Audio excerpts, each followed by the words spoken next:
Ligature marks on her neck, bruising on her inner thighs. Rape kit's been sealed and sent to your lab. When will she be able to talk? She's in a coma. Neurology's been called in to take a look. So you don't know when? Or if. She presented with a anoxic brain injury. From the strangling? Oh, that's one possibility. What's the other? An allergic reaction to Demerol. We found trace amounts of it in her blood. Are you sure? Because we didn't find any pills in her place. Well, how about a syringe? Dr. Navarre, DNICU staff. This bruise here, right in the middle, there's a needle mark. The Demerol was injected. We were just talking the other day how hard it is to meet people. What hospital is she at? Mercy. Oh, I should get flowers. She's in a coma. Oh, well, if Cecilia wakes up and there's nobody there, oh, this is so awful. Is this her sister? Yeah, Julie, her kid sister. Any idea where we can find her? Well, Cecilia said she passed away a few years ago. Yes, you're right. I lied. I was stalling you so I could talk to my lawyer. I learned my lesson about dealing with you people. What lesson's that? That we're as stupid as we look? I've been through this circus before, when Julie disappeared. That's where you learned to lie? There, that's what I mean. You just twist everything. I can. You don't have to get into it. I'm okay. Just ask your question. I just want to verify a few things. Now, you said you hadn't seen Ms. Knoll since you moved to the city? Right. Well, she told the detective in Queens that she ran into you about a month ago. Okay, sure. On my lunch hour, it was in Midtown. What'd you talk about? Nothing. I tried to be polite and get away from her as fast as I could. She's still laboring under the delusion I killed Julie. A lot of people had that delusion. Next question. We read the investigators' reports on Julie Gorham. The one thing everyone remarked on was your temper. You trying to bait me? Just stating the facts. You have a thin skin. That's why Julie was breaking up with you. That's why she came down to New York. That's according to Cecilia. The truth is, we were making a fresh start. I had the hotel room ready. I had champagne, flowers. She never got to the hotel. And that's according to you. It's what happened. They have a record of her getting on the plane, Ken. What, she jumped out over Poughkeepsie? Damn it, I didn't kill her! See? It still gets to you, doesn't it? You thought you had it all put behind you when you came down from Albany, and bang, you run into the big sister. I got better things to do than worry about a crazy woman. A guy like you, I don't think you'd just walk away from it. You wanted to reason with her, you know, have a little sit down, bury the hatchet. There was no reasoning with her. But you tried anyway, didn't you? You met up with her at the bar at the Swanson Hotel. Maybe you didn't get the satisfaction you wanted. You went home, you stewed about it. No! And you went to her place, you gave her some bull, and she let you in. That's enough. And you did to her just what you did to her sister, didn't you? No! I never laid a hand on her! Ken. I know my rights. I know where I stand. I've talked to them as much as I have to. I'm leaving. Next time you want to talk to him, you better bring a subpoena or a warrant. We found one pubic hair that didn't belong to her. There's no root. You can forget about DNA. Next time we'll take our bad news over the phone. Well, there is some good news. 2 drops of seminal fluid on the top sheet. Very small drops. Tadpoles in the fluid? Well, enough for a DNA sample. There's also a drop on the carpeting next to the bed. Yeah, drop here, drop there. The guy tried to clean up after himself? No, there was spermicide in the fluid. More likely he used a condom than had some spill off when he removed it. Let's start with this DWI in Albany, in Cecilia's neighborhood. I was nowhere near her. You were drunk. You might not remember. I was not drunk. I take painkillers. Scotch always killed my pain. For my back, I take Demerol. Demerol. Your fiancée is a doctor, is that right? An oncologist. What does that have to do? In her office, she keeps swabs, syringes, things like that. Yes, of course. What are you writing? You and your fiancé use condoms? What the hell? He's not going to answer that. Isn't he curious as to why we're asking? Yes, I am. Whoever raped Cecilia used a condom, except some of his little guys got away from him, like on the rug, on the bed. That's why we took your blood, Taylor.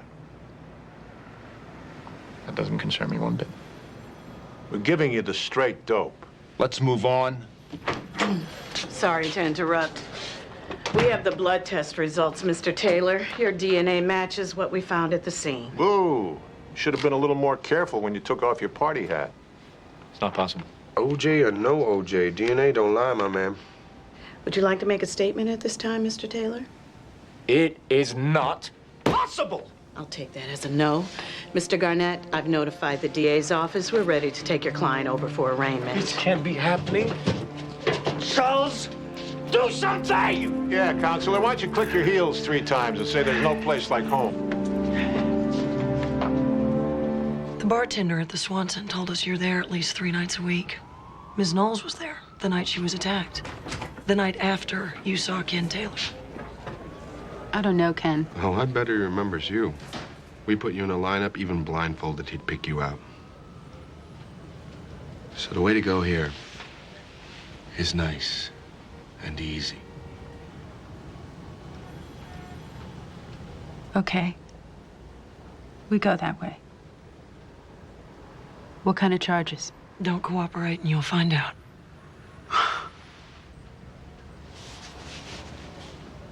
Cecilia approached me at the Swanson a couple of weeks before.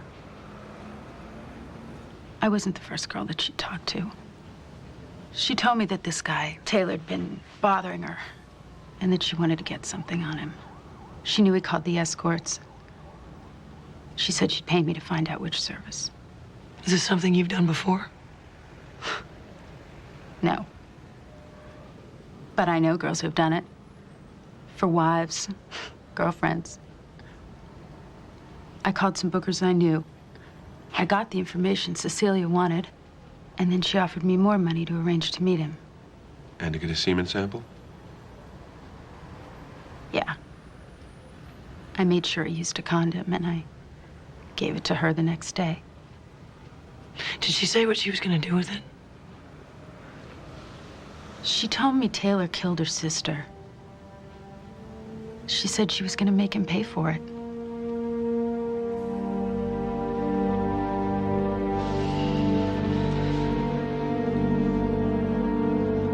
She got wind he was moving to New York when his office sent a housing request to the travel division. It gave her time to sign a lease before he did. So this harassment was a work of fiction?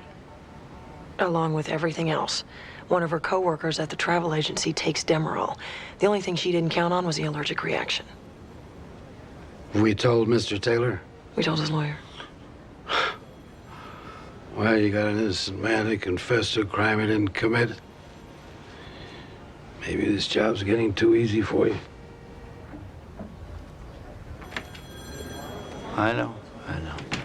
I was going to say, I'll get started on the dismissal notice.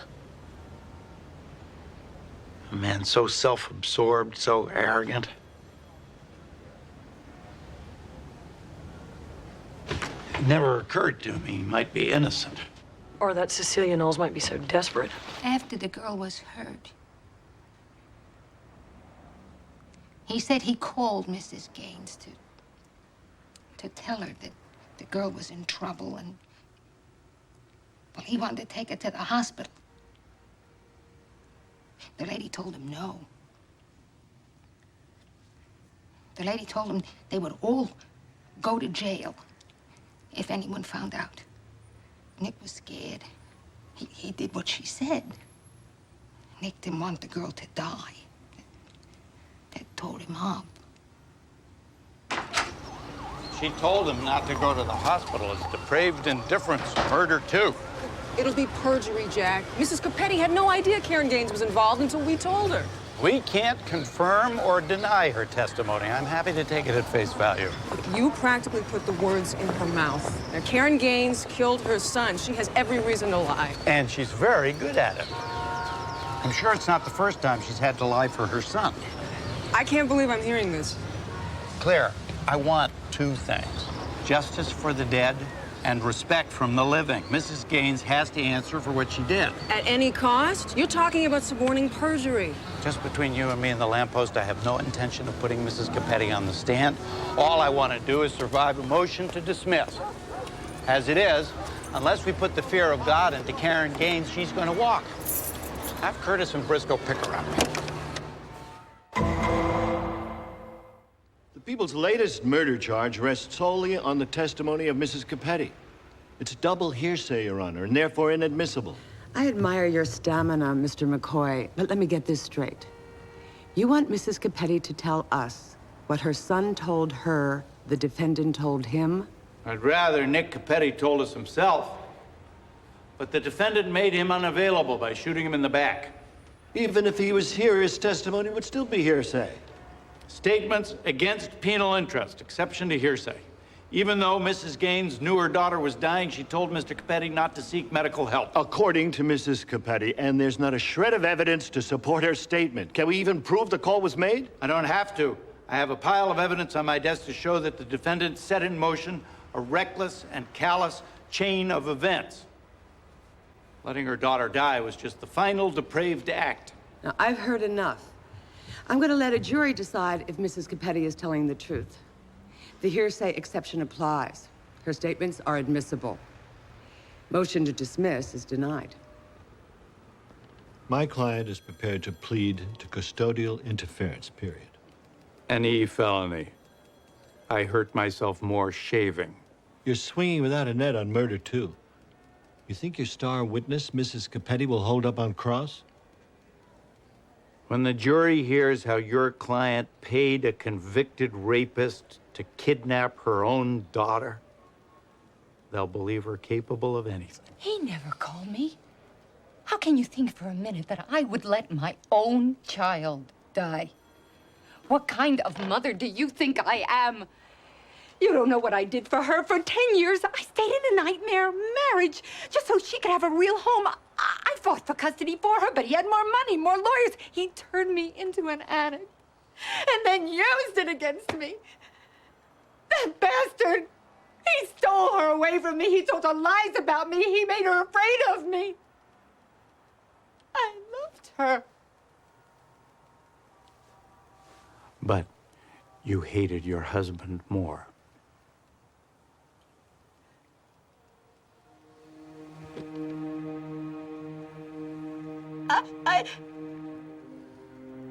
I never meant any of this to happen.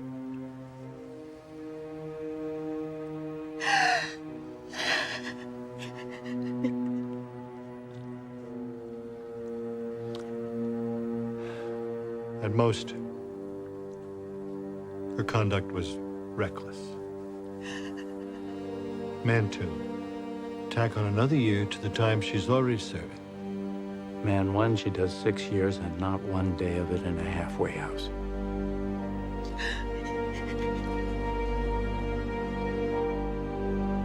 What the hell? Hey, pull over to the curb, will you? No, back it up, back it up. Come on, back it up. Police! Don't move!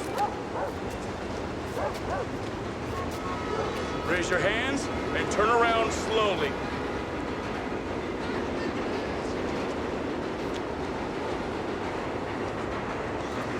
What the hell are you doing, Luther? She's sick. I was trying to revivitate her. Yeah, well, you were wasting your breath. I'll call it in. Yeah, she was a regular. Worked for the junk. I busted her a couple of times last year. You get a name? Wayne George. $50 a throw. It's amazing. They live as long as they do. What's amazing to me is that they're still in business at all. Who's in charge? I guess that would be me. Heard it. Wham, wham, wham. You remember about what time? The local news just started, so it had to be about 10. I thought it was a truck backfiring, but then when I heard the sirens, Get his vitals. Luther here found the body. He was given CPR. The Hamlick. You mean the Heimlich? What's a Heim? It's right around the corner from the ham. That too, then. Was he carrying? Everything he owns in the world. Nothing that would put 3 holes in anyone. I know the guy. He's harmless. All right, thanks. Okay. What do we got here? 3 shots from a 22 close range. Any signs of rape? We're talking about a working girl here. Hey, Ray? Crack pipe. I guess it would hold $50 worth. Of course, I used to take the edge off with a cigarette. Hey, Lenny. Check this out. Gotta be a couple grand. Must have been a busy night. Oh, God. Look, I had a couple of drinks before I went downtown to meet with my business manager. I was a little early. I thought, who would it hurt? Well, maybe we shouldn't get into that. You married? 6 years. And you've never thought about? No, I haven't. Well, I've been married for 12 years. I don't know. I had to I don't know, experiment. Well, there are a lot safer ways to do that. I love my wife. I just wanted something, you know, anonymous. Can we keep this quiet? Oh, we'll see what we can do. Now, maybe you saw something in that alley? I never got out of the car. I swear. I'll pay the fine, whatever. Oh, God. You wouldn't believe the traffic. Excuse me. Julia Danforth. Lenny Briscoe. Detective Ray Curtis. Is something wrong? No, nothing at all, ma'am. As a matter of fact, we were just about to leave. He told me all about it. You're wasting your time, Detective. He told you? Sure. He stopped for a pack of cigarettes, and you think he killed a prostitute? It's the most ridiculous thing I've ever heard. Mrs. Danforth, about the money you withdrew. What money? You didn't take $2,000 out of the bank? Oh, that. Sure. I bought some lamps and things at Columbus Circle Market. Does your husband own a gun? This is crazy. I don't have to... No, you don't. Look, nobody really believes your husband was involved. We just want to eliminate him and move on. So if you show us the gun and it doesn't match, you'll never see us again, I promise.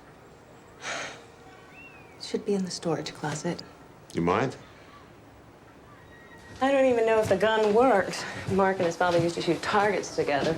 But after his dad died, I don't even think I've seen it since we bought this place.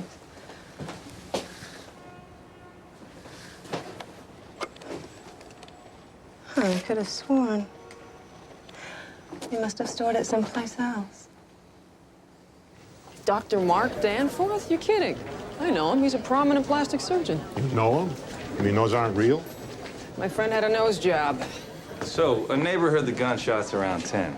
That gives him plenty of time to get down to the village to meet his business manager by 10:30. And he took $2 grand out of the bank.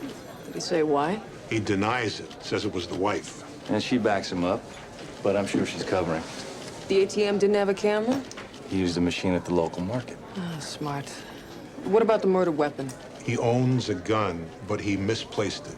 And it gets better. Dr. Danforth had a Colt 22 registered in his name. Now, judging from the left twist on the bullets recovered from the victim's body, they probably came from a Colt.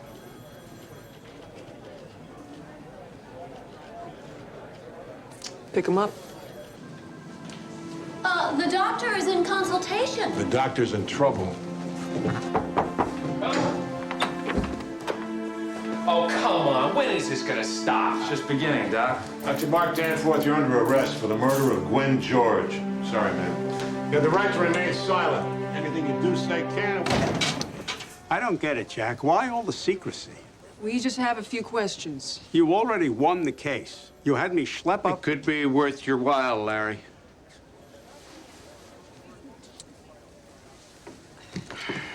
Dr. Danforth told the police that when he went to have dinner with his business manager, the first thing he did was call his wife.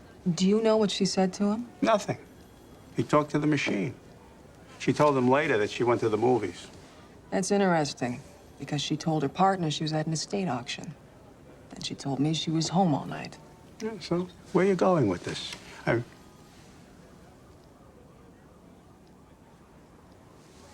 You think Julia? Fact is, we don't know. But there may be a way to find out. Only you'll have to work with us. Sentencing is next Tuesday. Do I have a choice? Wonder of wonders. Look what Mrs. Danforth found. The Colt 22 registered to my client. I don't get it. The police searched the house thoroughly. I remembered after we moved into the townhouse, we stored several cartons at my mother's in Mamaroneck. The gun was there. Go ahead, test it. You'll see Mark didn't shoot that girl. So you went to your mother's house yesterday and found this? That's right. That's odd, Mrs. Danforth. Because according to this affidavit, signed by Detectives Briscoe and Curtis, you left your townhouse at 8 in the morning and visited 3 antique stores.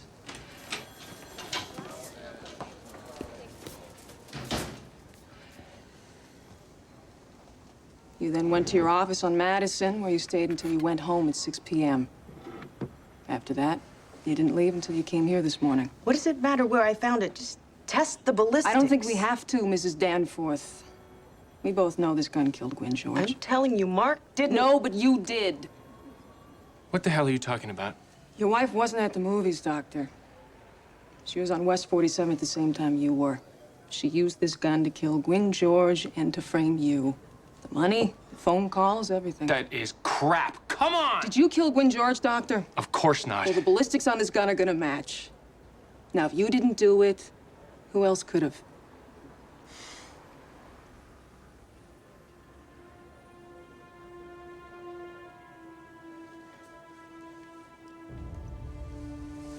We can wait for ballistics, Mrs. Danforth. You should understand. Murder? I don't think so. You conniving. How the hell could you? Me? You can't keep it in your pants. And I'm supposed to smile and fix you breakfast and bounce around the bed with you once a week? No! This girl, it was meaningless. Well, how the hell do you think that makes me feel? You're unhappy, so I should go to jail for the rest of my life. I want you to hurt. Hurt as bad as I do. For the record, what was it that turned you on? Was it the cheap lipstick? The short skirt? Or just doing it in the back seat of the car? I married you, Mark. That's supposed to mean I can trust you. She told us that she gave you money in the early 80s, after she was married. 6 months ago, Rita Levitan wrote a check for $500 to the Women's Community Garden. We have a lot of contributors. We're a good cause. You knew Rita Levitan was Susan Forrest. All we have to show is that she's talked to you one time since you've been on parole. You go back to jail for 6 more years. Billy Goodwin just went to jail to protect Susan. I spent my first 2 years underground with her. We worked as waitresses in rat holes, panicking if we accidentally drove 2 miles over the speed limit. You don't think I'd go to jail to protect her, too? Why? So she can go to White Glove Garden parties in Westchester? The same day Susan gave you $500, she gave $2,000 to the Republican National Committee. Republican National Committee?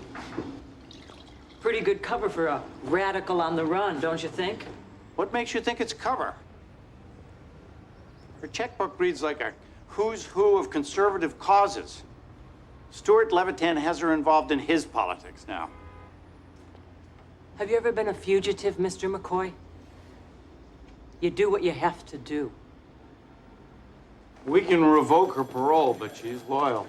Yep, Army buddies. What about Susan Forrest? She's probably chartering a limo to take her home from Rikers. You know, she lied about what happened. Throw it in her face, see if she flinches. If she starts to say something useful, Kunstler will stick his handkerchief in her mouth. No, he'll be too busy trying to figure out what you know and how you know it. Bill hates to be the one in the dark. I trust you won't keep us long. My client has a date with a plastic tray. For the next 25 years. We know what happened at the Nukon robbery, Miss Forrest. So do I. The violence launched against the people of Vietnam finally redounded to the home front. A tragic confluence of events. No. You warned Tom Rudisill that Officer Perella was coming. If it weren't for you, he'd still be alive today. No, I just... You tell a lovely tale there, Mr. McCoy. I'm sure if you had someone to tell it in court, we'd hear it there and not here. You also bought the gun Rudisill used. Gun sales leave a trace. I don't care if it's 23 years or 230 years. I'll find that trace and link you to the gun and send you to prison. Don't waste your time.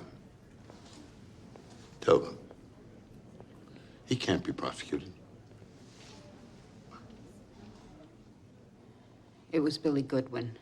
He bought the guns. Goodwin? It was legal. It made him feel important, like he was doing something. He was Opie? Kunstler's right about Goodwin. The most he could be charged with is conspiracy. And the statute of limitations on that ran out 18 years ago. Not if we argue that his refusal to testify now is a continuation of the original conspiracy. Get an arrest warrant for the professor. You think that argument will hold up? No. But until we're laughed out of court, it increases the pressure. On Goodwin? He's already gone to jail to protect Susan. Which is why Margaret so admires him now. Margaret practically spit in my face. That was before she had a chance to think things over. Have her arrested, too. Miss Pauley. I told you I'm not going to testify. I told you I'd go back to prison.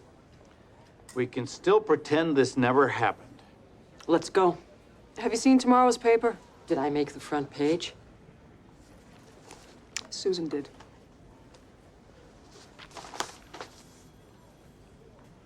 This is a trick. Susan wouldn't do that. If you don't believe it, the officer can take you past Professor Goodwin's cell on the way to yours. Why are you doing this to us? The real criminals killed 50,000 American boys and over 1 million Vietnamese, and they've never been in a courtroom. Susan Forrest isn't one of you anymore. Do you really want to go to jail for her? She says Billy bought the guns.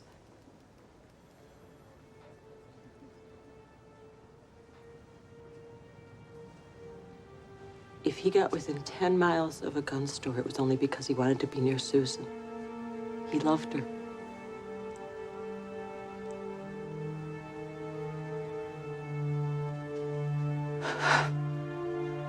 So did I.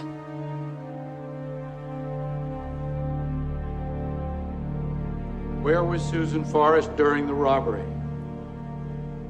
Susan was stationed outside the gate. She was there the entire time? Yes. How do you know that? She and I were on walkie-talkies. We were in touch the whole time.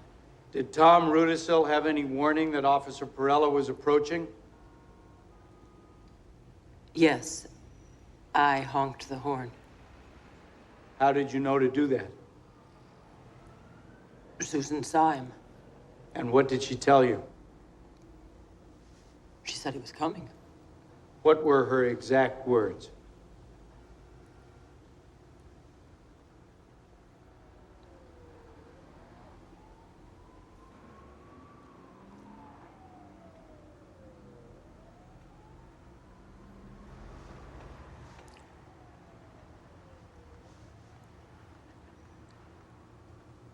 Pig at 3 o'clock.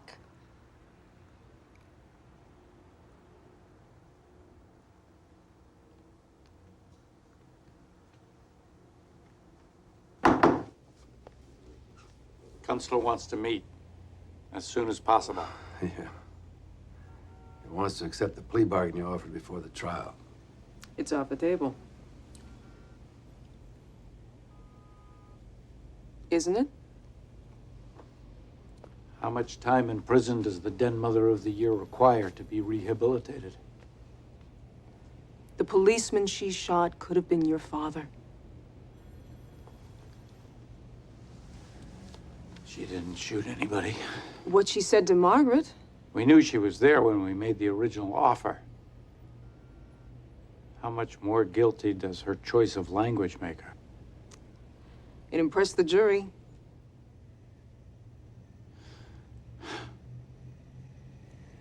Up to you. The offer was manslaughter 1. We'll accept manslaughter 2.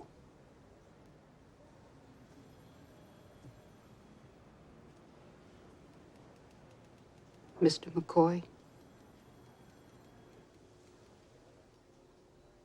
I couldn't tell anybody what I did. I was ashamed. And all these years,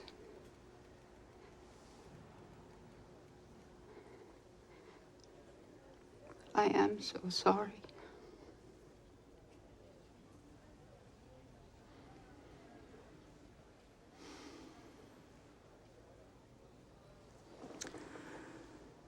The offer was man 1. 8 1/3 to 25.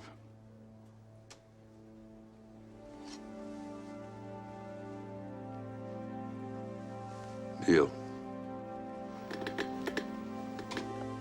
Deal. Hey, big guy. It's Pop. Home from the wars. Lila, is he all right? He was fine when I put him down. I could barely feel him breathing. Evan? Evan? He feels cold. I've got a cab waiting.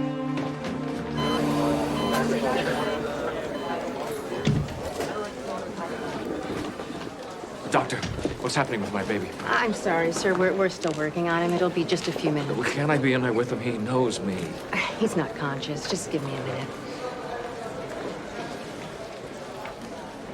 Any ICU nurse to labor and delivery? Any ICU nurse to labor and delivery, please? Baby's dead. You haven't told him? I wanted to tell you first. When the father carried him in, he was unresponsive, poor perfusion, bradycardic.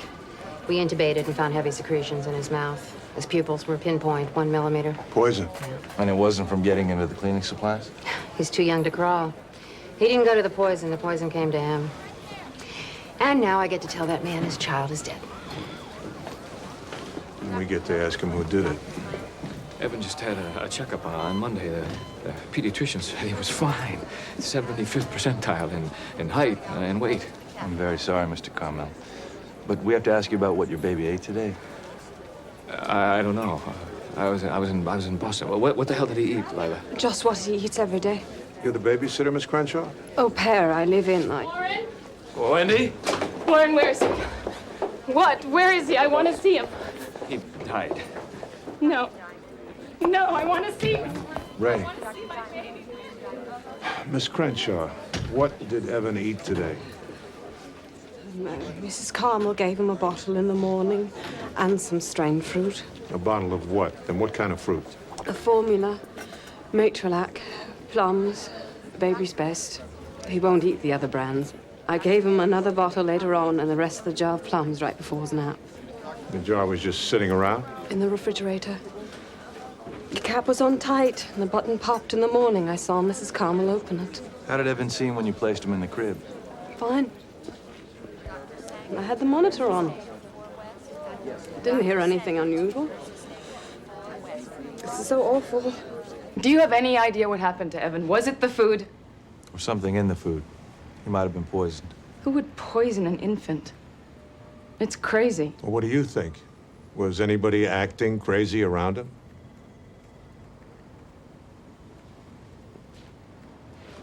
Well, my husband's ex wasn't exactly thrilled with the divorce, the remarriage, or the new family.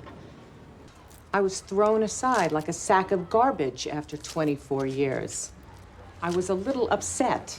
Maybe you were still a little upset. You called Mrs. Carmel and told her you'd kill her. I'm Mrs. Carmel. Hey, Mom. This is Ben, my son, Warren's son. These are policemen, dear. How you doing? We were just talking to your mother about your brother. Half-brother. Yeah, it's terrible. Dad's real upset. You keep in touch with your dad? I see him once in a while. It's a whole other story. Warren's in chapter 2. He'd like chapter 1 to disappear completely. It doesn't work that way. Well, what do you want from him? He works hard. Well, he also has responsibilities. Mrs. Carmel, were you at your ex-husband's house the day Evan died? How would I get in? They don't invite me over much. Ben, you go to visit, huh? You got a key? Yeah, why? You ever borrow that key, Mrs. Carmel? What are you saying? Maybe my mom killed Evan? Your mom seems pretty upset. Yeah, well, she never even went over there. You ought to be talking to Lila. The au pair girl? Damn right. Didn't they tell you about the other time she poisoned him? Like the doctor told you, it wasn't poison, it was an accident. I didn't kill Evan. Why can't you believe me? I'd like nothing better, Miss Crenshaw. But the poison didn't drop out of the sky into those plums. Was there anybody else in the house that day? No. But I took Evan for a walk around at midday. So you're saying somebody could have come in while you were out? Yes, exactly. Like who, Mr. and Mrs. Carmel? Well, no, they were away. All right, who else? Olivia, the housekeeper. She comes on Thursdays. She has a key. When you were feeding the baby, why didn't you notice the plums smelled funny? I wouldn't notice things like that. I think baby food's revolting. How about when you put him to bed? You didn't notice he was crying? Yes, but he always cries. He has colic. If you let him fuss a while, he goes to sleep. And how long did you listen to him fuss on the baby monitor? I'm not sure. Did you even have it on? Yes, of course. There's a speaker in the kitchen and in my room. Oh, so you heard him vomit? I thought he was spitting up. Well, how could you be so sure? How could you not check on I him? am not his mother. I came here to be an art student, not a bloody wet nurse. Look, I did the best I could. I swear I did. I've got a diary. 5 months until I can go home. I can hardly stand 5 more minutes. I just wish I could run away. The way they spoil this mewling child, it's repulsive. Let him clean his dirty nappies just once, then see how much they love their precious little bundle. Little bitch. Hey, Lenny, we've got chlorine, sulfur, trifluorine, ammonium sulfate, and nicotine. And I guess the skull and crossbones means it's not quite fit for human consumption. Looks like a receipt. Cash purchase, day before the baby died. Call the station. Tell them they got to keep her. Madam Foreperson, you have had 3 additional days to deliberate upon this charge. Has anything changed since we last spoke? No, Your Honor. So in your opinion, additional time would be fruitless? Unfortunately, yes. Then I find this jury hopelessly deadlocked and incapable of rendering a verdict. I declare a mistrial. The attorneys will appear 2 weeks hence to discuss a new trial date. The defendant's bail will be continued. Is there something wrong, Ben? I know if I say anything, that lawyer's just gonna make it look like I'm responsible. Okay, tell me. If we don't have to bring it up, we won't. I knew she had that plant stuff. I saw it in her room. I had no idea what she was gonna do with it.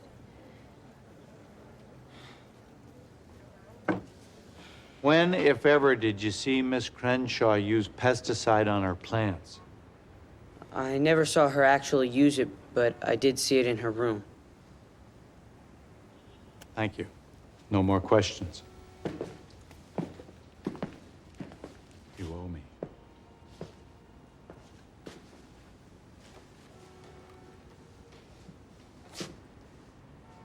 You loved your brother, didn't you? Sure. So it must have occurred to you that telling a little lie might help the prosecution convict Lila Crenshaw. I'm not lying. Okay, maybe exaggerating a little. Everything I said is exactly what happened. Good. Now that we've got that out of the way, where were you the day Evan died? In school. And if we check the school records, that's what we'd find? Yeah. Good. Because my assistant is on the telephone with the school right now. Okay, look. Maybe I ditched a few classes.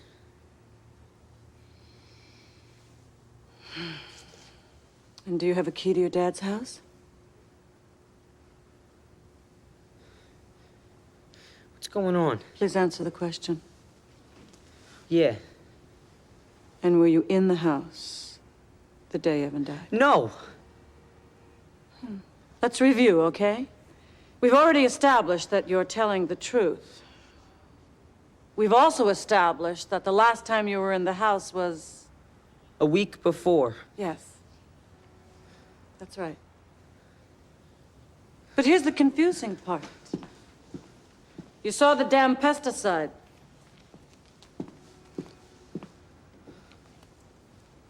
What's the paper I just handed you, Ben?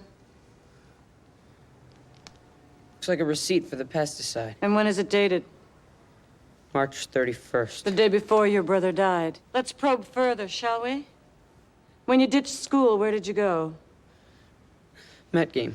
Hey, opening day. I was there too. With my son. Who'd you go with? Friends. What are their names? I don't know. You guys must be tight. Where did you sit?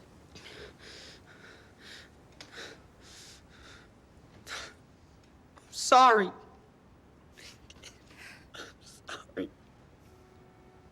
Before we go any further, son, I just want you to know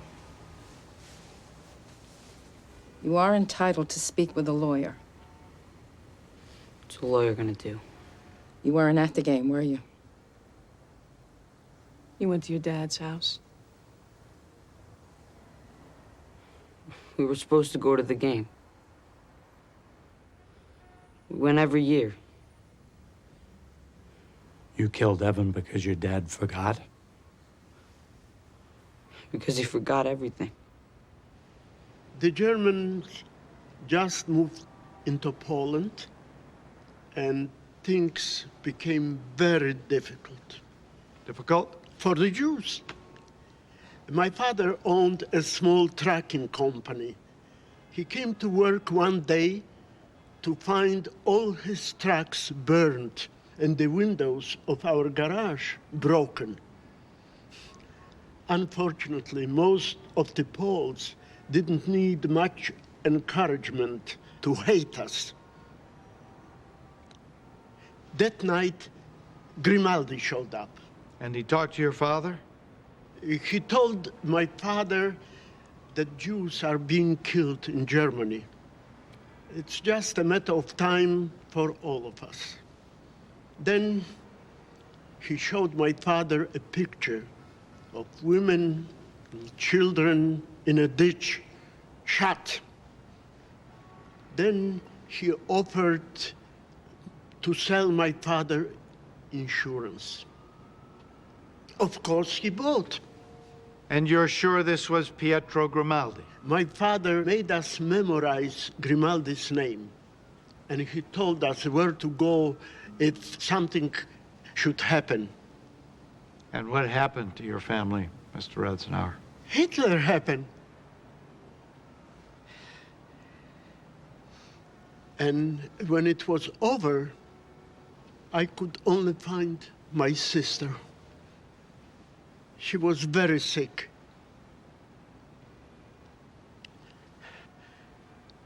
I was 17, and we were alone. And what did you do? We walked over a year. I carried her most of the time to Italy, to where my father told me Grimaldi should be. And did you find him? Yes, I asked him for our money. I told him without it, my sister would die. And what did he say? He said he doesn't remember my father. He has no record of any policy. And without a death certificate, I don't have even proof that my father is dead. The Nazis did not give any death certificates. I have only one. From Italy, from my sister. Can I talk to you? You shouldn't do that without your lawyer, Mr. Bresler. I am a lawyer, Mr. McCoy. I know what I'm doing. You won't be able to change your mind. I just watched someone's son ruin his life over the shame of his father's acts. I have a son myself. I found out what we'd done in '92. Hamilton Stewart had been the director of All Atlantic's European operations during the war. He just read something about a Jewish family suing a Swiss bank and its director. He was afraid something like that could happen to us. He wanted to know what our liability was. You mean his liability? Yes. What did you tell him? That both he and the company had considerable exposure. If those policies could ever be proven to exist. Enter the book. When Peter got the subpoena, he called Stewart. Told him he was going to turn the book over to the Italians unless he was paid $2 million. Why not pay? There's no way to hide a payment like that. That's when the decision was made to obtain the book. You mean steal it? I was told to tell Peter we had the money and that he should bring the book to my office. Burton would be waiting for him when he came out of the bank. Where's the book now? Burton gave it to me, and I gave it to Hamilton Stewart. I know what I did was a terrible thing. Your day of reckoning isn't today. Put Stewart in jail.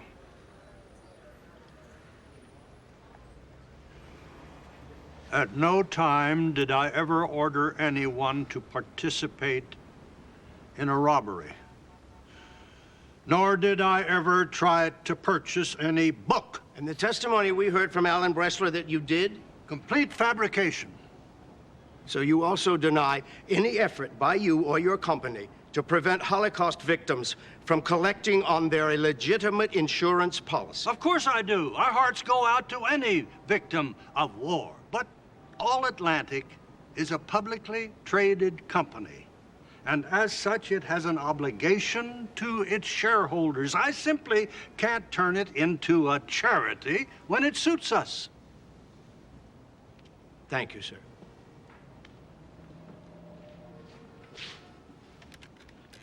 Did your hearts also go out to them when your subsidiary was selling them life insurance, knowing they had no chance of ever collecting?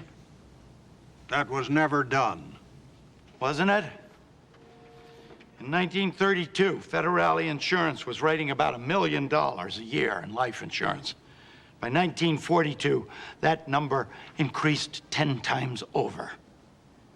How do you suppose that happened, Mr. Stewart? You're talking about a long time ago. Don't tell us you've forgotten the details that made your career at All Atlantic. You were able to sell those policies because of the persecution of Jewish families. Isn't that what happened? I didn't know anything about that. Didn't know? You were All Atlantic's director for Eastern European operations in 1938, weren't you? Yes. And Federale and its salesmen were reporting directly to you, weren't they? There were rumors. That's all. Unsubstantiated rumors. The numbers don't lie, Mr. Stewart. Are you telling us that you suspected nothing? You make it sound like we were the only ones. We weren't. American car companies, banks, airplane manufacturers, we were all doing business with Germany. My God, our own State Department refused entry to these people based on the same information we had. It was just business. Yes, good business. So good, you rewarded Peter Grimaldi with a job at the parent company the minute he stepped off the boat, didn't you? Peter had produced for us in Europe. Pretty risky proposition for an insurance company to sell life insurance during wartime, isn't it, Mr. Stewart? I suppose. Because war raises the risk of death, isn't that right? Yes. And death is certainly not good business for a life insurance company, is it? No. But All Atlantic couldn't sell policies fast enough, could it? Because you knew the people you were selling to had no hope of ever collecting. No hope of ever presenting a death certificate. Objection. Maybe they should have brought their parents' ashes in a bag to you. Mr. McCoy. Millions of dollars being made in the sale of life insurance. And yet, after over 50 years, not a single policy ever paid. What do you suppose happened to all those people, Mr. Stewart? I have no idea. Don't tell us you didn't know. The fact of the matter is you counted on it.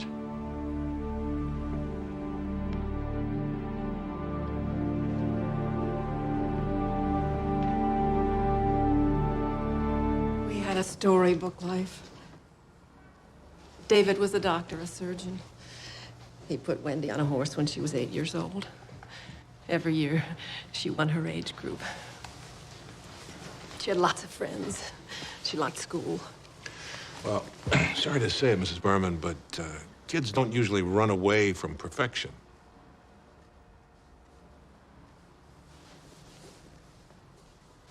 When she was 13, we sent her to equestrian camp for the summer. On July 17th, David had a heart attack, jogging around the reservoir in Central Park. He was dead before the paramedics arrived. The following year, Wendy spent with psychiatrists. And the promiscuity started, and the drugs. And she ran away, but she always came back in a few days. One day, she just didn't come back at all.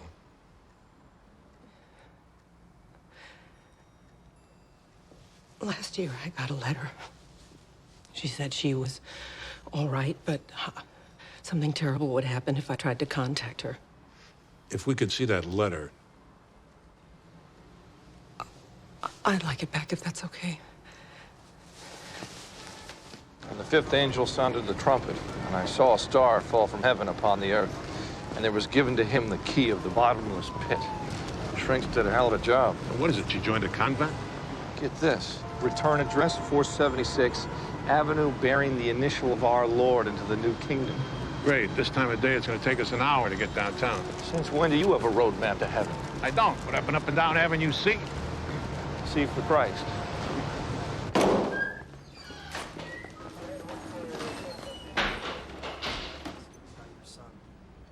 Thank you, God, for the delivery of the Savior on this earth. Thank you, God, for the cleansing of our sins and the enlightenment of our souls. We are the lambs that you have put among us. He will lead us through the valley. From the Cherusian temple 7 years ago. The people that come to me are in search of something, although most of them don't know what it is. But you do. Well, we're all ultimately in search of the same thing, Detective. What about this girl? How is her search progressing? She was extremely troubled. So you knew her? I found Ruth maybe a year ago. She was on the corner of 12th Street selling her body for a vial of crack. A little prayer, some real food. I thought she was back on the right path. But she zigged when she should have zagged. She disappeared several months ago. You called her Ruth. Her mom called her Wendy. She was trying to forget her past life. Can you blame her? Most of these kids, they're stray kittens. All they really need is someone to care about them. Someone to pay a little attention when they cry out. Yeah, or a little jail time. It's amazing that some of them have survived. The dysfunctional families, drugs, abuse.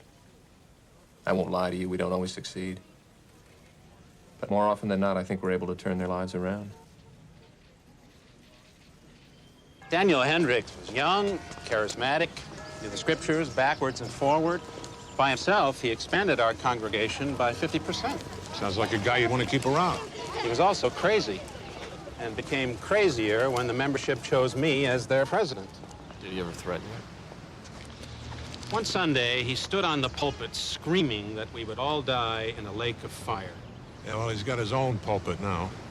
Beware of false prophets, which come to you in sheep's clothing, but inwardly they are ravening wolves. Yeah, but his congregation seems to think he's the real thing. The real thing doesn't ask you to donate all the money you could steal from your parents. I wouldn't call what he has a congregation. I'd call it a cult. One of these days, maybe he'll stop trying to save the world. Get married, raise a family. Any prospects? One of those kids that hangs around his church. Pretty girl. Ruth, something or other. Is this her? Oh, she was older. But yeah, When was the last time he saw her? maybe a month ago. She and Danny came for dinner. Being a fanatic's not against the law. His girlfriend had ammonium nitrate under her nails. They bought the diesel fuel together. It doesn't mean he knew what she was going to do with it. The girl liked to ride horses. What does she know about explosives? Hendricks spent 4 years blowing up things for the army. You have a motive? Who knows, maybe he saw a burning bush. Look, he lied about seeing the girl. We can get the entire congregation from his old church to swear he's a nut job. We're talking arson and felony murder. There was a great explosion, and the person responsible for it is dead. Wendy Berman caused her own death. The case should be closed. But the folks at the DA's office have a hard time sleeping when they think someone is murdered and there's no one left to put in jail. So they racked their brains and they came up with my client. He kidnapped poor Wendy. She died while under his control. He's responsible. But what exactly did he do? He didn't lock Wendy in a closet. He didn't tie her to a chair. No. He made her give up drugs. He made her give up crime. My God, he actually made her read the Bible. And that, according to Mr. Stone, is brainwashing, and the son of a bitch should rot in jail. 200 years ago, this kind of thing went on all the time. That's why we loaded up the ships, sailed the seas, and set up shop here. Beware of the false prophet. In the last century, he rode on horse-drawn wagon and he sold snake oil. And in the 70s, he carried a briefcase and a calculator and he sold real estate in Florida. But Mr. Hendricks, he doesn't sell snake oil or real estate. He sells death and he sells destruction. He doesn't call it that. He bottles it as the apocalypse. And Wendy Berman bought it. The perfect victim for a charlatan, a con man, a grifter.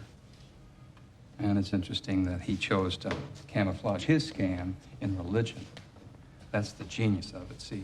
If you proclaim from the pulpit and quote from the good book, it is an almost inescapable trap for the innocent and the vulnerable. And Wendy Berman came to that with her need. And Mr. Hendricks gave her the hope. But the hope he gave her was a ruse to get her to do what he wanted her to, which was murder. But in the end, it was Wendy Berman that was killed.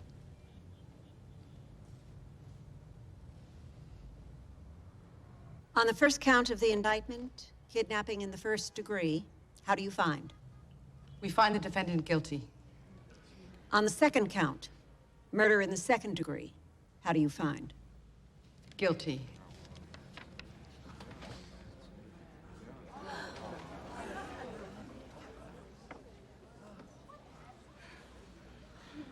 Forgive them, Lord, for they know not what they do.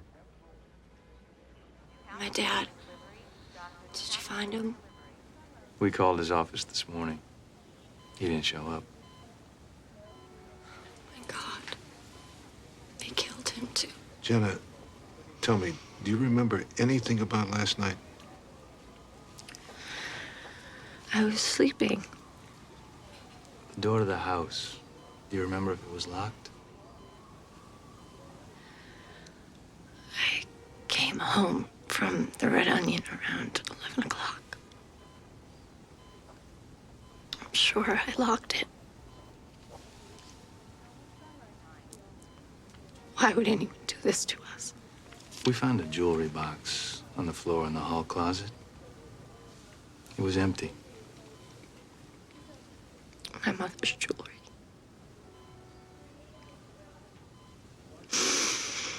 Please find my dad.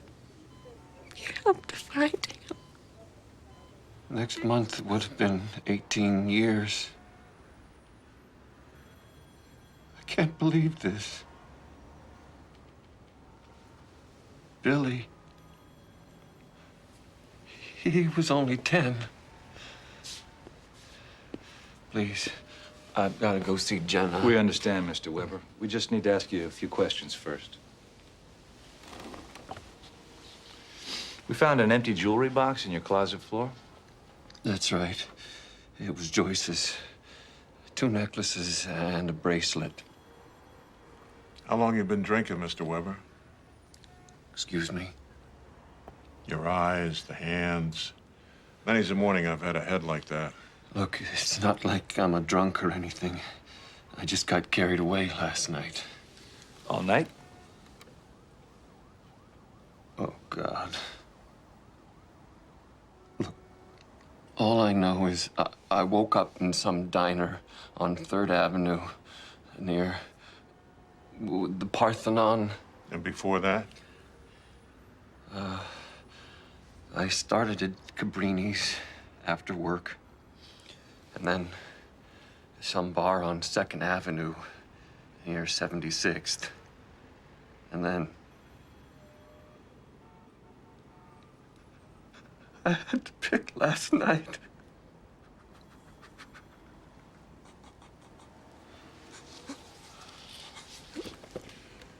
You own a gun, Mr. Weber? Of course not. You think I had something to do with this? Why don't you finish your coffee? You need it. Motive just got better. Weber filed a claim on his wife's insurance 2 days after she died. $500,000.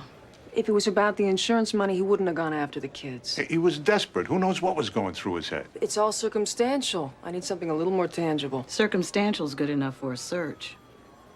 Mr. Weber is expected from lunch shortly. You could have waited for him. Hey, the sooner we finish, the sooner we get to eat. Hey, Lenny. You think he wears these? Whoa. What do you want now? Now? Well, now you're under arrest for the murders of William and Joyce Weber and the attempted murder of Jenna Weber. You have the right to remain silent. Anything you do say can or will. You were so drunk you can't remember where you were, yet you're sure you never went home. I never wanted my children to see me like that. If they had, you'd have to kill them. Objection. Sustained. The jewelry that was supposed to be in a box in your closet was actually in your office. Isn't that true? Yes. Did you ever tell that to the police? I was gonna sell it. We need the money. I was embarrassed. So you staged a robbery? No. You must have been pretty desperate, Mr. Weber. The breadwinner in the family suddenly coming home with no money must have been humiliating. But now you don't have that problem. Your wife and your son will never know that you couldn't cut it in business. They'll never know that you were going to sell your house. Actually, you did them a favor. Isn't that right? No. I didn't kill them. I would never kill them.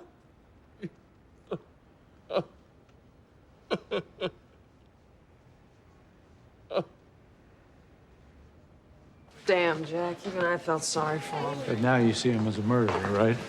Yeah, I suppose. And I suppose the jury will too. Jack. I owe you. Well, maybe not. Were we sitting in the same courtroom? He sure as hell looked guilty to me. To me, too, and that's the problem. You were all over him, Jack. He should have broken down. But he did. No, I mean, he should have confessed under that much pressure. That's the typical response for a family annihilator. Why the hell didn't you tell me this before? Because you told me he would never take the stand. So you're changing your opinion? I'm not saying he's innocent. I'm just qualifying my opinion. Look, Jack, I told you I was on shaky ground at the start of this.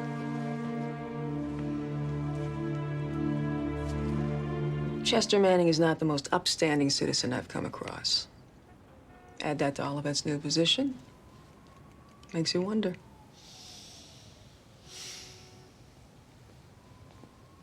Then who did it? Let's say it was the boyfriend. Why would Jenna still protect him? She's a kid. She knows her father's innocent, and she believes the system will ultimately work. She loves Chester. He shot her, too. Or she's feeling very guilty. The house wasn't tossed, was it? So how did Chester know where to find the jewelry?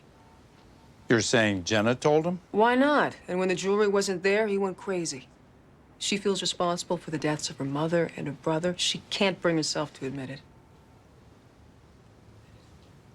This is unbelievable. Think about it, Ron. Who else could have gotten into the house? Who else could have known where the jewelry was? I would have given her money. She didn't have to rob her own house. You didn't have any money, remember? We had enough. She had everything she wanted. But did Chester Manning? Let's get it over with. What can you do for me? 2 counts of man 1, served consecutively. What's going on? How many years is that? 30. But he didn't do anything. That's not the way the jury's gonna see it, Jenna. This is the best thing. No, you can't do this. You have a deal, Mr. McCoy. Stop!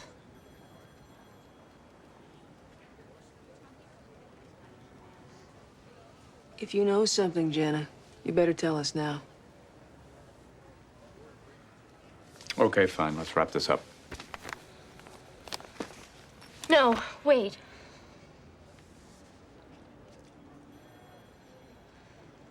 It's my fault. He didn't do anything. Who was it?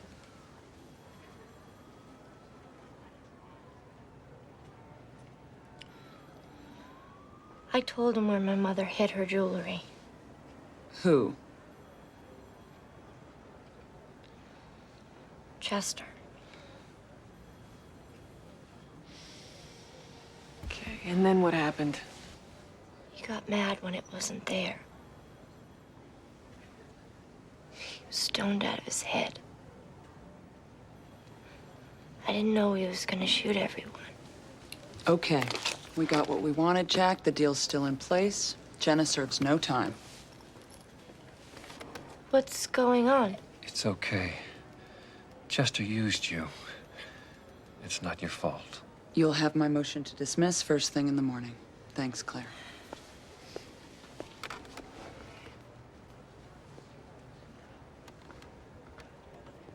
One more question, Jenna. Why didn't you just take the jewelry yourself? Obviously, you still thought it was in the closet. Why wouldn't that have been easier than getting Chester involved?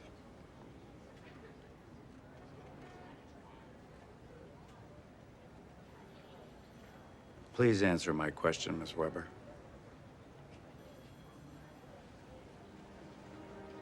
Chester wasn't there for the jewelry, was he? He was there to murder your mother, and you knew about it. No. This wasn't a robbery at all. You wanted your mother dead. You hired Chester Manning. The jewelry was just supposed to be his payment.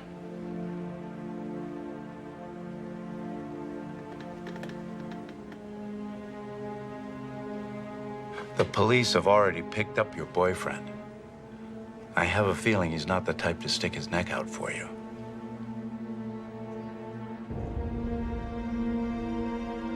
I can't believe you wanted your mother dead.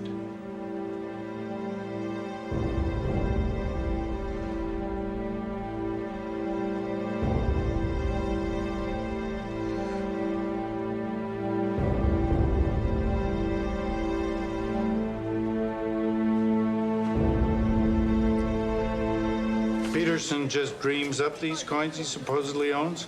Or uses a crib sheet. This is the catalog from the 31 auction where Sandler's father bought his gold Cleopatras. It's on page 3. This is the list of Peterson's coins that were supposedly in Campbell's safe.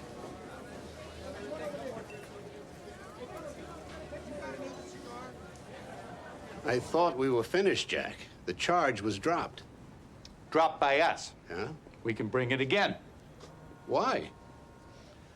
I still have evidence placing Mr. Peterson at the scene. Maybe he and Miss Sandler committed the murder together. Well, that's ridiculous. I never saw the woman until today. Then why did you cover for her? What? The day Stephen Campbell was killed, she called you to complain about him. You never mentioned it to the police. Thought she was a nut. Why do you think you didn't tell the police, Miss Sandler? Who cares what I didn't do? She killed Stephen and took my coins. Then why doesn't she have them? Well, just because you can't find them doesn't mean she doesn't have them. Is that right, Miss Sandler? Do you have your father's coins? No, I don't. Where did you buy those coins, Mr. Peterson? From a collector in Austria. He must have gotten them from that Swiss bank. And the rest of your special collection? Various sales. Jack, what's this all about? A miracle, Danielle. Have you seen this auction catalog? No. Where did you get that? From your mother. In 1931, 20 auction lots were sold to 20 different buyers scattered all over Europe. What do you think the odds are of reassembling all those lots 65 years later in a single collection? May I see that? Yes, of course. 1,000,000 to 1, Mr. Peterson? 1,000,000,000 to 1?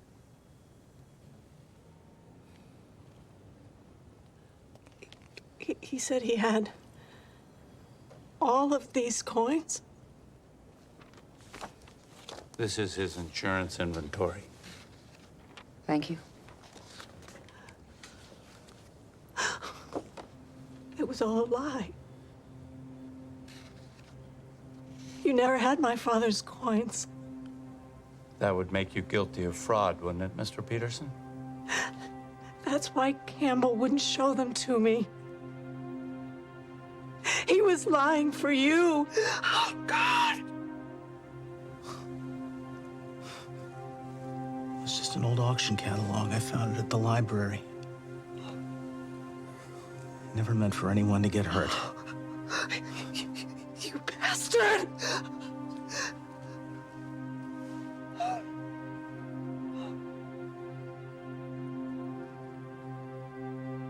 Misdemeanor fraud, Jack? I'll talk to the U.S. attorney if he tells the truth.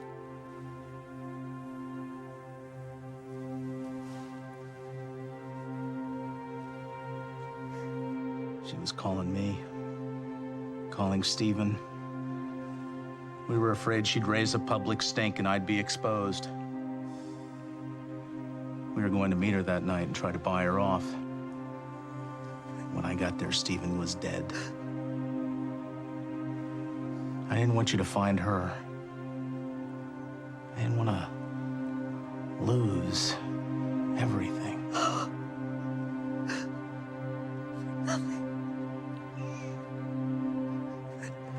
Judith. What does it matter? I killed a man for nothing. Name's Ken Schofield. License from Amarillo, Texas. $100 in his pocket, half his head blown off. Looks like he had company in the car. So you got any prints? More than that. Oh, maybe he got a little too fresh, huh? You Briscoe and Logan? Yeah. Station just radioed in. Someone picked up a half-naked girl trying to hail a cab. Hope she didn't catch a cold. I didn't even really know him. We just met that night at a club, the Garage. Looks like you became fast friends. He bought me a couple of drinks. He seemed like a nice guy. He's a model. My magazine had done some work with his agency. Didn't you think you might be more comfortable back at his place? He said that he lived in Greenwich. I had to be up early for work.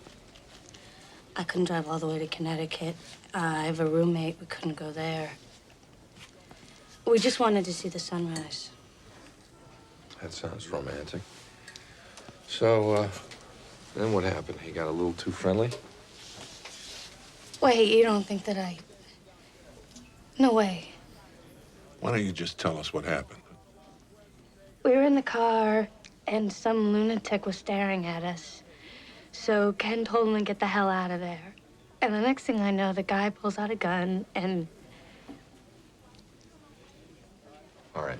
We're gonna have you talk to someone who's gonna make a composite of this guy, okay? Yeah, sure. One thing, the guy wore glasses.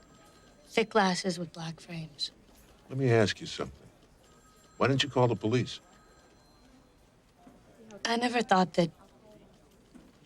I don't know. Some nut just killed Ken right in front of me, and I got scared, you know? I ran. There's a Scott Hexter in interrogation one. A traffic cop from the 2-2 stopped him from skipping a red light. Should this interest us? Mr. Hexter drives a brown Chevy. Seems he has 12 outstanding parking tickets. Please tell me he wears thick black glasses. My guess, he can't see the big E at the top of the chart. Scott's a good guy, I'm telling you. Ties his bags, never makes noise. Changes his underwear once a week. Well, the troublemakers are the pair upstairs. Them and the damn dog. A landlord's dream. Perfect tenant. At least he's not a health nut. Oh, yeah. But he does take care of himself.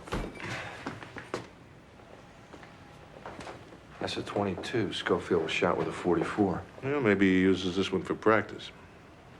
I can't tell. It was dark. You want a closer look at any of them?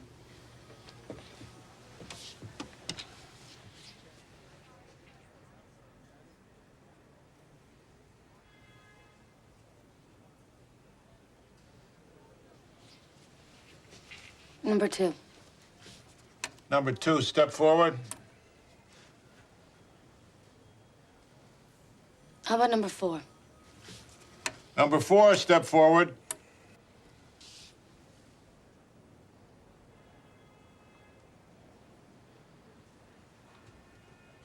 No, it's number 2. Thank you, Miss Templeton.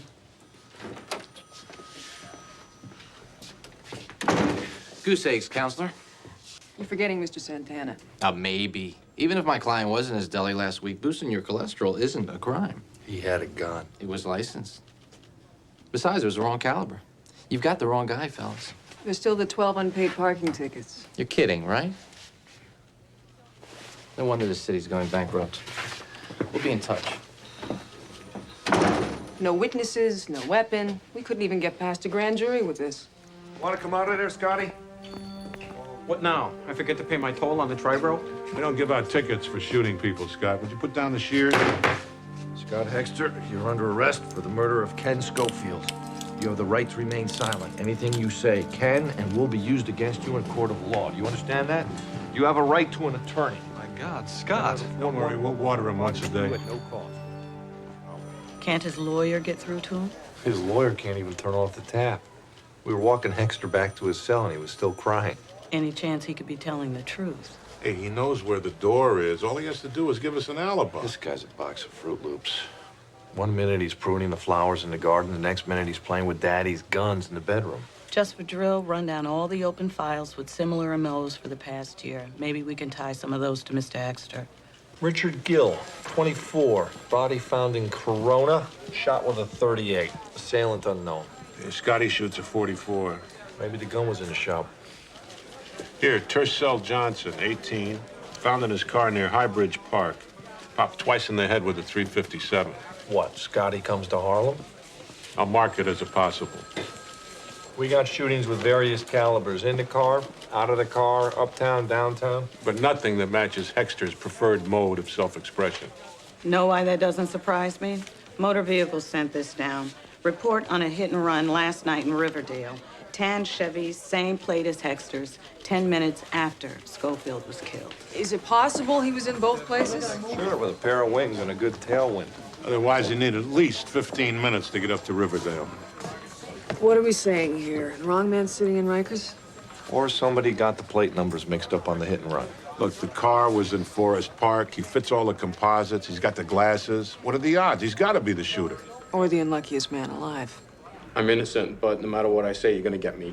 Mr. Hexter, that's not true. Then what am I doing here? Why does he want me to plead guilty? I don't understand what's going on. If you could account for your whereabouts. I told the police I was at the movies. I was nowhere near Forest Park. And last night, your car was seen in Riverdale. I went for a ride. I was by myself. I was just driving. I'm sure that your lawyer has explained to you the value of an uncorroborated alibi. Scott, I can't help you if you keep lying. I am so sick of this. Why can't you just believe me? I didn't kill anybody. My son wouldn't hurt a soul. He's not that kind of boy.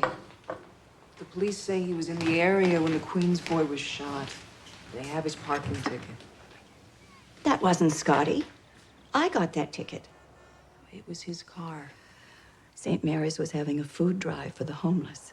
I needed Scotty's car to bring the canned goods I collected. Well, your son didn't tell us. He didn't know. He was in the city. I simply paid the ticket. I still don't understand how the police could think he murdered anyone. Scott refused to give us an alibi for last night. If he has one, why wouldn't he tell us? Mrs. Hexter? He has a friend in the city. He doesn't think I know. My husband would have thrown him out of the house. I think I can find the name. Last night we had takeout Chinese at Scotty's. He worries someone might see us holding hands. So after you read each other's fortune cookies, what was on the menu then? A quiet evening on the couch and a couple bottles of wine. Life is a Cabernet. Did you spend the night, Julian? Scotty wouldn't let me. I tried taking a taxi at 2. Scotty ended up driving me home. And where's home? Riverdale. We got a report on a hit and run. That's what this is about? Maybe. There was ice on the street, and Scotty bumped into a parked car. I guess he'd had a little too much to drink. I told him he should leave a note on the car. That would have saved us a lot of trouble. How you doing, Zelda? Detective Mike, come and sit down next to Zelda. You had those yearnings, so you got everybody out looking for me. No, this is business. It's about the guy with glasses. I've been keeping an eye out, but I ain't seen him. Yeah, I got a picture I want you to see.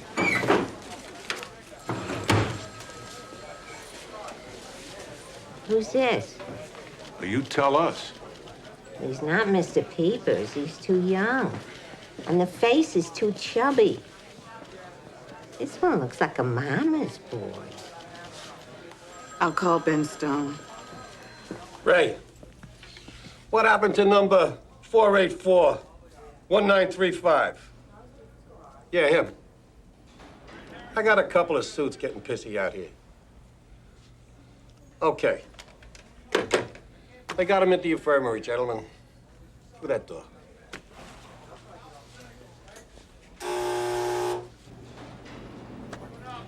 We're looking for prisoner Scott Hexter. He's inside. Scott Hexter? He was eating dinner. Somebody stabbed him with a sharpened toothbrush. Took his bologna sandwich.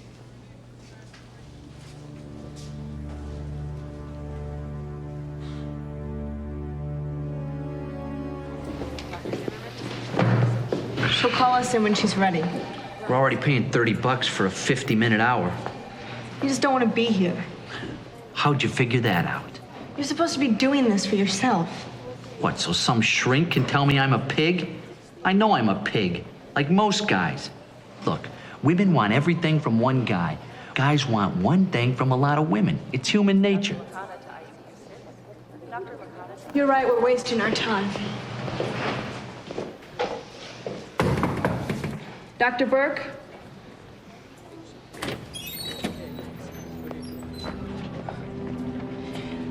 Dr. Burke? Eric! Eric!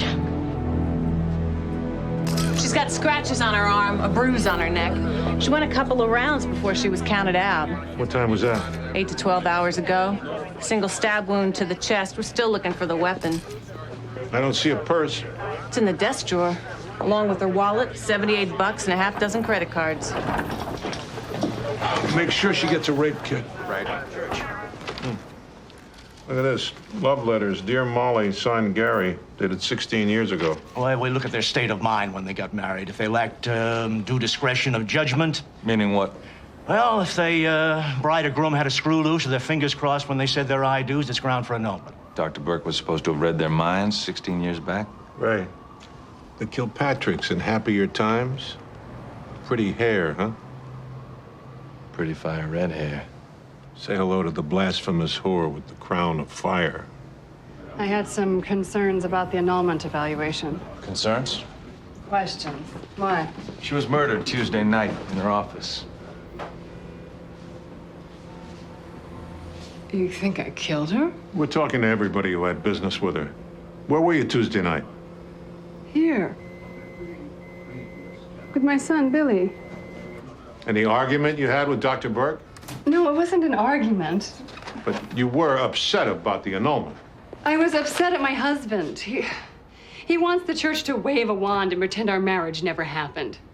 To turn our son into a bastard. He wanted you to roll over so he could remarry. Uh-huh. And if Dr. Burke said so, he'd get his annulment, wouldn't he? Mrs. Kilpatrick, did Dr. Burke tell you what she was going to recommend? I think I've said everything I want to say. I'd like you to leave, please. I don't know what she told my ex-wife. I spoke to Dr. Burke on Monday. I got the impression things were going our way. Was Burke going to recommend for the annulment? Well, she didn't come right out and say so. But as Gary's attorney, I was reasonably optimistic. And did you share your optimism with Mrs. Kilpatrick? I may have mentioned it to her attorney. By the way, did you find the evaluation? The Archdiocese said she was still working on it. You in a hurry to take another walk down the aisle? My fiancée is a devout Catholic. I don't want this thing to drag out. Conviction. I don't see a strong case here. I don't see a case here at all. Nothing specifically contradicts her alibi, and nothing directly connects her to the crime. So far, carpet fibers from the victim's office have turned up at her house, and hair matching hers was found at the crime scene. All of which can be explained innocently. All we need is a speck of blood where it doesn't belong. I didn't kill her. Why don't you believe me? Molly, please let me handle this. Are you putting Mr. Kilpatrick under the same microscope? His alibi can be corroborated. By David Harrigan? Before you take his testimony at face value, look at his banking practices. Yeah, well, look, we're not going to settle this today. Let's talk about chopping this bail in half. Out of the question. Now, if you want to talk about a plea. With what you've got? Given her state of mind, we're willing to go to man 1. That's a minimum of 8 years in prison, Mrs. Kilpatrick, instead of 25 if you're convicted of second-degree murder. You'll get laughed out of the grand jury first. We're done here. Come on. Heck of a lawyer. She's using us to grind Redfield's face into the ground. If he committed fraud, it wouldn't be a waste of our time. I don't like to be manipulated. All of a sudden, you don't need Miss Atkins' testimony to convict her client. 6 months in Rikers for contempt will compel her testimony. You hope. Her client is guilty of murder. We're supposed to let her off with 3 years and help her gouge her husband for alimony? You'll get over it. We've opened an investigation into Messrs. Redfield and Kilpatrick, and we'll make a sentence recommendation for Mrs. Kilpatrick. I don't understand what's going on here. Didn't Mr. Barron's explain it to you? Yes, but I didn't kill Dr. Burke. Molly, it's best we just listen for now. You're up, Miss Atkins. I'm sorry, Molly. They're forcing me to do this. You have to understand that Molly was driven to it by her husband, by his lawyer's unconscionable tactics. If it weren't for them, she wouldn't be on medication. She wouldn't be here. When she came to my office on Tuesday, she was beside herself. She was fixated on the annulment. She felt that the church and Dr. Burke in particular were aligned against her. She said, I'll kill her if that's what it takes to change her mind. No, Sheila, why are you telling them this? I'm sorry. No, I didn't say that. I taken a lot of pills. You didn't know what you were saying. I never thought you'd go through with it. No. It can't be true. And joining the Catholic Church, I thought it was a non-starter. First Amendment separation of church and state. I'm surprised Judge Coffer even scheduled a hearing. You'll be more surprised to learn there's actual case law on this. Ms. Atkins wasn't completely out in left field. Her petition had merit. Her brief argued the annulment had civil repercussions, namely the illegitimacy of Ms. Kilpatrick's son, which can be held to be defaming and injurious to someone who's not a party to the ecclesiastic proceedings. She even quoted Blackstone. How did Judge Coffer rule? If Ms. Atkins hadn't withdrawn her petition, I could tell you. When did she do that? The day before the hearing. Son of a bitch. She withdrew her petition right after the murder because it was moot. Because she knew Burke's evaluation had been destroyed. Because she did it. She knew the annulment would be stalled. Maybe she knew because Molly Kilpatrick told her. Then why didn't Atkins tell us? She killed Burke, Jamie. That whole business with the ethics committee. We were conned. She framed her own client. She withdrew a petition 2 days after a killing. It's not much to hang a murder charge on. She talked an innocent woman into 3 years in jail. Maybe she'll talk herself into 25 to life. Your client's going to prison and you're doing a victory dance. Why shouldn't I? I earn my fees in divorce court. Criminal law is not my bag. So, do we have a deal? I tell you what, Sheila, I like everything about it except the $1.5 million. Let me propose another figure. 0. What the hell are you talking about? I found this in my file. Your petition for an injunction against the Archdiocese. It looked so promising. I called Judge Coffer's clerk to find out what happened to it. Imagine my surprise when I was told that you withdrew it 2 days after Burke was killed. Of course. Without her report, the annulment is dead in its tracks. Nobody knew the report was erased, except the person who erased it. That would be you, Sheila. Did somebody put drugs in your protein shake? Fine. I'll just walk this over to One Hogan Place and see what McCoy makes out of it. Or you get your client to consent to the annulment for no money, and you withdraw the fraud complaint. Bastard. I had you beat. In your dreams. I beat you on child support, on visitation. One extra dinner a month. Kilpatrick had to double her clothing allowance. I was planning to do that anyway. You just can't stand to lose. And you know exactly how to lose. You're an expert at it. You're worse than my kids. You're going to get a crash course in losing, because you're going to prison for murder. I'm taking this to McCoy. All right, you win. You'll have her consent tomorrow. Just don't do anything stupid. Please.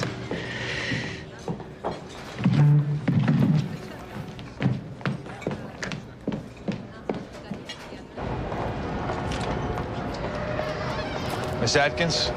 What is this? Turn around. What are you doing? You're under arrest for murder.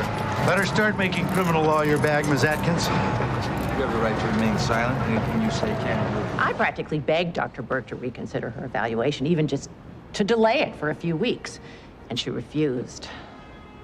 I was furious. After 2.5 years, to think that I could lose. And we struggled, and I stabbed her with a pair of scissors, and then I erased the report from her computer. And your statements to the district attorney regarding Miss Kilpatrick? I lied. And I apologized to her. She trusted me with everything. She gave me a free hand in how I handled her divorce. I tried to defend her rights. I'm sorry. You killed my wife to win a divorce case, and you're sorry